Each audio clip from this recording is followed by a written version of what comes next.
dalam hidup kami. Karena kami percaya rencanamu adalah rencana damai sejahtera yang dapat memberikan kebahagiaan di dalam hidup kami. Terima kasih Tuhan. Dalam nama Yesus kami berdoa dan mengucap syukur. Amin. Kita akan membaca firman Tuhan di dalam buku 1 Samuel pasal yang ke-9. 1 Samuel pasal yang ke-9 dengan judul Saul diurapi menjadi raja. Di pasal yang sebelumnya diceritakan bagaimana bangsa Israel rindu untuk memiliki raja seperti bangsa-bangsa yang lain. Karena bangsa yang lain memiliki raja yang memerintah mereka. Namun Tuhan berkata kepada Samuel, Samuel, sebenarnya bukan kamu yang mereka tolak, tetapi aku yang mereka tolak. Suatu hal yang sangat menyedihkan hati Tuhan. Tapi kita lihat raja seperti apa yang Tuhan pilihkan, yang Tuhan berikan kepada bangsa Israel. Inilah perikop mengenai Saul menjadi seorang raja. Kita buka Alkitab kita, 1 Samuel pasal yang ke-9. Diceritakan bahwa ada seseorang yang bernama Saul. 1 Samuel 9 ayat yang kedua dikatakan, Saul adalah seorang anak laki-laki yang sangat muda, yang elok rupanya. Tidak ada seorang pun di antara orang Israel yang lebih elok daripadanya.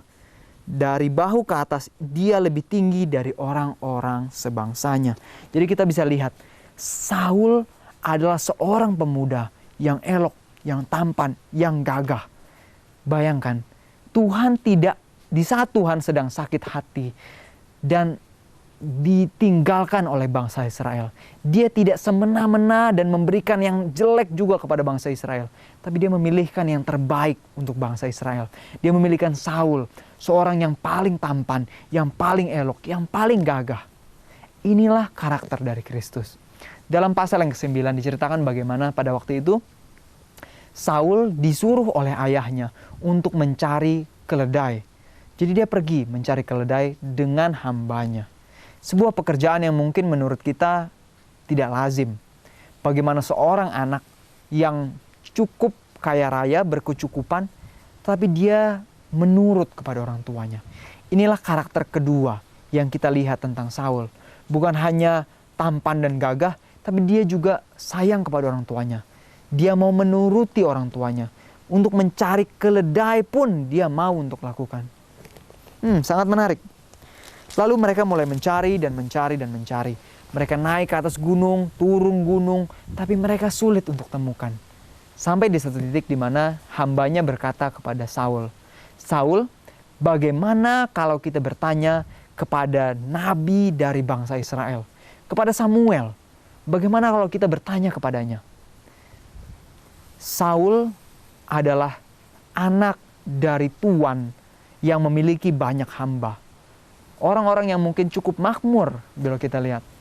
Tetapi di saat seorang hamba memberikan saran kepada Saul, Saul tidak berkata, kamu tahu apa sih? Kamu kan hanya hamba. Dia tidak berkata seperti itu. Tapi dia justru bertanya, apa yang harus kita berikan kepada nabi Tuhan itu? Aku tidak mempunyai apa-apa. Anda bisa lihat karakter dari Saul. Bukanlah seorang yang sombong. Dia bukan seseorang yang menginjak-injak orang lain karena berpikir orang lain itu mungkin kurang begitu pintar. Saul tidak berpikir, kamu kan hanya hamba. Dia tidak berpikir seperti itu. Tapi dia bahkan mau mendengarkan saran dari seorang hamba. Sebuah sifat, karakter, dan tabiat yang sangat luar biasa. Mari kita lihat lagi cerita ini. Di saat Saul bertemu dengan Samuel, Samuel langsung mengetahui melalui inspirasi dari Tuhan bahwa inilah orang yang Tuhan telah pilihkan untuk menjadi raja bagi bangsa Israel. Lalu mereka mulai berbicara dan berbagi. Dan kita lihat di dalam ayat yang ke-21, di dalam 1 Samuel 9 ayat yang ke-21. Inilah yang Samuel katakan kepada Saul. Di ayat yang ke-20 dikatakan, dalam 1 Samuel 9 ayat yang ke-20 dikatakan, adapun keledai-keledaimu yang telah hilang 3 hari lamanya sampai sekarang, janganlah engkau khawatir, sebab telah diketemukan. Tapi siapa yang memiliki segala yang diingini oleh orang Israel? Bukankah itu ada padamu dan pada seluruh kaum keluargamu? Tetapi jawab Saul di ayat yang ke-21, bukankah aku seorang suku Benyamin, suku yang terkecil di Israel, dan bukankah kaumku yang paling hina dari segala kaum suku Benyamin? Mengapa Bapa berkata demikian kepadaku?" Salah satu sifat lain dari Saul adalah dia begitu rendah hati. Dia tidak membanggakan dirinya. Dia tidak membanggakan dirinya sebagai anak dari saudagar. Dia tidak mengagung-agungkan dirinya. Tapi dia dengan lemah lembut dan berkata merendahkan dirinya. Lalu di dalam 1 Samuel pasal yang ke-10, di saat bangsa Israel sedang membuang undi, siapakah yang akan menjadi raja bagi bangsa Israel? Anda tahu apa yang terjadi? Pada saat itu Saul bersembunyi. Di saat mereka membuang undi, nama mulai keluar, dari suku mana mulai keluar, Saul dia bersembunyi. Dia tidak membanggakan dirinya bahwa saya telah dipilih oleh Tuhan. Tidak. Dia justru merendahkan dirinya. Dia tidak mau agar namanya terlihat. Wah, bukankah ini sangat jarang dalam kehidupan kita? Banyak kali di saat kita melakukan sebuah tindakan yang baik, bahkan sekecil apapun, kita rindu untuk mendapatkan kredit, kita rindu untuk mendapatkan pujian. Baru-baru ini bahkan ada orang-orang yang melakukan tindakan yang menurut mereka adalah tindakan yang baik untuk menolong orang lain. Tapi mereka rindu agar nama mereka bisa tercatat, agar orang-orang membicarakan mereka. Sangat berbeda dengan kehidupan dari Saul sebelum dia berubah menjadi jahat. Saul adalah orang yang sangat rendah hati. Dia tidak mau menonjolkan dirinya. Dia tidak mau menunjukkan kebaikan apa yang telah dia lakukan. Kita baca di ayat yang ke-24. Dan Samuel berkata kepada seluruh bangsa itu, "Kamu lihatkah orang yang dipilih Tuhan itu? Sebab tidak ada seorang pun yang sama seperti dia di antara seluruh bangsa itu." Tuhan memilihkan orang yang terbaik untuk menjadi raja bagi bangsa Israel. Lalu di ayat yang berikutnya, di ayat yang ke-25 diceritakan, kemudian Samuel menguraikan kepada bangsa itu tentang hak-hak kerajaan, menuliskannya dalam sebuah piagam dan meletakkannya di hadapan Tuhan. Sesudah itu Samuel menyuruh seluruh bangsa itu pulang, masing-masing ke rumahnya. Saul pun pulang ke rumahnya di Gibea, dan bersama-sama dengan dia ikut pergi orang-orang yang gagah perkasa, yang hatinya telah digerakkan oleh Allah. Bagaimana dengan kehidupan kita? Apakah kita merasakan bahwa hati kita telah digerakkan oleh Allah? Apakah kita merasa bahwa Tuhan telah menyentuh hati kita sehingga kita mau dengan sepenuh hati untuk mengikuti Tuhan? Di saat Tuhan berkata, tinggalkanlah hal-hal yang membuat hubungan kita menjadi jauh. Di saat Tuhan mengatakan kepada kita, tinggalkanlah setiap dosa-dosa kesayangan yang membuat aku semakin jauh kepadamu. Tinggalkanlah bahan bacaan atau bahkan televisi yang tidak menceritakan tentang kasih Kristus, yang membuat pikiran kita justru menjadi tercemar oleh hal-hal duniawi. Kristus mengatakan itu. Maukah kita mengikuti Kristus dengan segenap hati?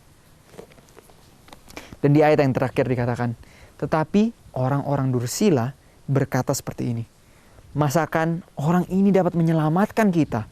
Mereka menghina dia dan tidak membawa persembahan kepadanya, tetapi ia berpura-pura tuli.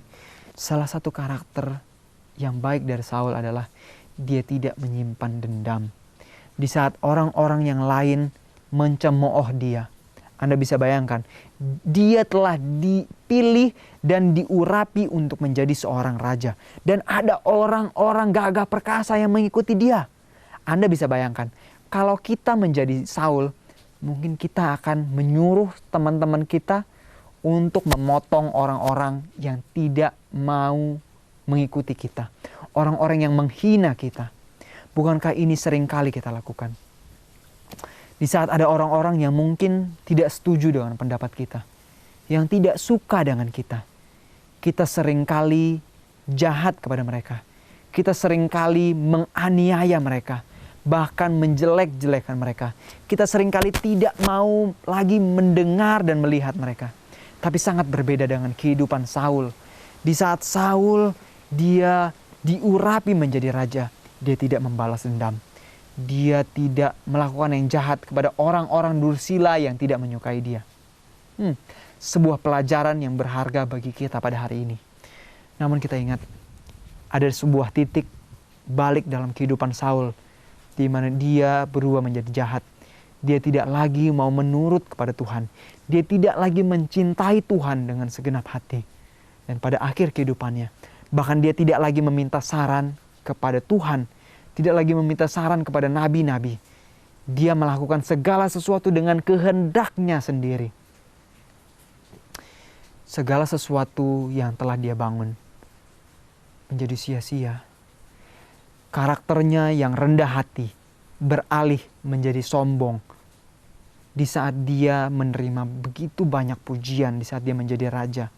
Dia ingin agar dia saja yang dipuji. Sementara di saat Daud dipuji oleh orang lain, dia tidak senang.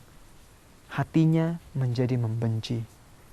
Biarlah pelajaran ini memberikan kekuatan dan semangat bagi kita. Mengingatkan kita untuk tidak jatuh ke dalam dosa dan kesalahan yang sama seperti yang dilakukan oleh Saul. Mari kita tundukkan kepala kita. Mari kita berdoa dengan sungguh-sungguh kepada Tuhan. Meminta Tuhan untuk menolong kita untuk menang terhadap segala pencobaan hari ini. Dan biarlah kita menjadi pemenang-pemenang. Orang-orang gagah perkasa yang mau terus mengikuti Yesus Kristus kemanapun dia pergi. Kita berdoa. Bapa di surga, kami serahkan hidup kami di tangan-Mu Tuhan. Kami memilih-Mu Tuhan untuk menjadi Raja di dalam kehidupan kami. Biarlah Engkau saja Tuhan yang memerintah di dalam kehendak kami. Memerintah kepada kami apa yang harus kami lakukan. Menunjukkan kepada kami apa yang harus kami makan, apa yang harus kami pakai, apa yang harus kami katakan, apa yang harus kami kerjakan. Karena kami menyerahkan semua itu dengan penuh kasih Tuhan. Karena Engkau telah terlebih dahulu mengasihi kami dan mati untuk menebus dosa-dosa kami. Tuhan, kami percaya bahwa Engkaulah anak domba yang tersembelih untuk menebus dosa kami.